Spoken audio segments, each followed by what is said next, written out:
All right, so David, welcome to Christchurch. You're about to go inside and speak to the LGNZ conference. What are you going to expect to say? Well, the costs are too high. I mean, 2.5% inflation after everything we've had for the last 5 years is really hurting people, but council's at 12.2 instead of 2.5. That's what hurts people.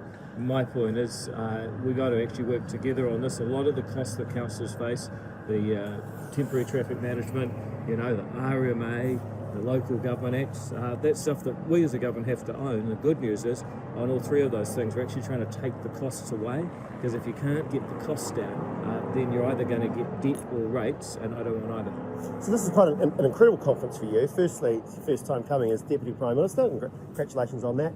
But also, you've now launched this Act Local. Tell us a little bit about this. What do you want to achieve? Well, look, I mean, I'm a local voter, and I get the book, and I don't know the names, and then I just pick the person who's probably going to disappoint me, and then a few years later I can't even remember if it was the right person. And I'm really involved in politics, so imagine what it's like for a lot of people. You just don't know who to vote for. And if you're someone who says, look, I want less waste, lower rates, I want to be able to drive my car and park it, and I'm a little bit tired of my council trying to divide my community by what time everyone's ancestors arrived in the country, then if you tick an ACT candidate, you know who you're getting, you know what you're getting, and it's just a way of making local government accountable. So some of the leaders of local government in New Zealand, without any sense of irony, say that party politics doesn't belong in local government, despite basically being an arm of the Labour Party. What do you say to those that say ACT should get out and that party politics should just remain at the parliamentary level? Well, it's one person, one vote, so if you believe that, just vote for some candidate who you probably won't remember and might or might not disappoint you in the future. That's fine. I mean, I respect your choice. But we're actually trying something new. We're actually saying, look, if you want to know who you're voting for, you want lower rates, you want to drive your car, and you want less racial discrimination in local government, that's the choice for us. You don't want it, that's okay.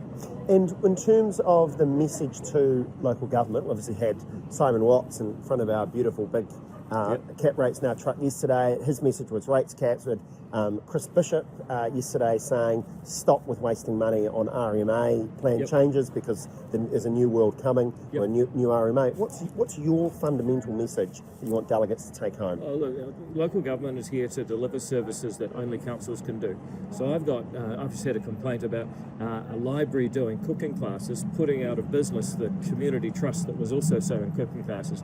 There's too many problems for councils to be doing cooking classes, and if you look at their focus generally, it's just what are the essential things, the horizontal infrastructure, some regulatory issues. We need a local government to do that. We don't need them to do anything else. And then once you've figured out what you're doing, do it really well. And we as a central government are clearing away red tape so you can get it done. So the question I've been asking councillors that come up to me and say, rate cap's too simple and you don't understand the costs that government is imposing on local government.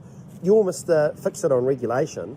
What do you think some of the costs that government impose on the local government sector that we can scrap to get off the back of councils and therefore ratepayers? Well, I've already said RMA. I mean, people forget everything that councils do also has to be consented under the RMA. So you think about councils, they're the ones that give you the consent. They actually have to apply for a lot of consents themselves. You look at, say, on a home and sewage treatment plant, every 35 years they got to apply for a consent. And you say, well, realistically, what's going to happen if they don't get it? Does everyone just hold on? Yeah. So, we've got to actually stop a lot of that. And we've got to make sure that we get clearer RMAs for everyone to build stuff more affordably. And then we've got to think about, all right, well, there are some other things we've got to do. We've got to make sure that the temporary traffic management is sorted. That is being done by a combination of ministers, regulations, a bit involved. It's mainly Brooke Van Beldens. It's really a health and safety issue. So is Chris Bishop as the Transport Minister.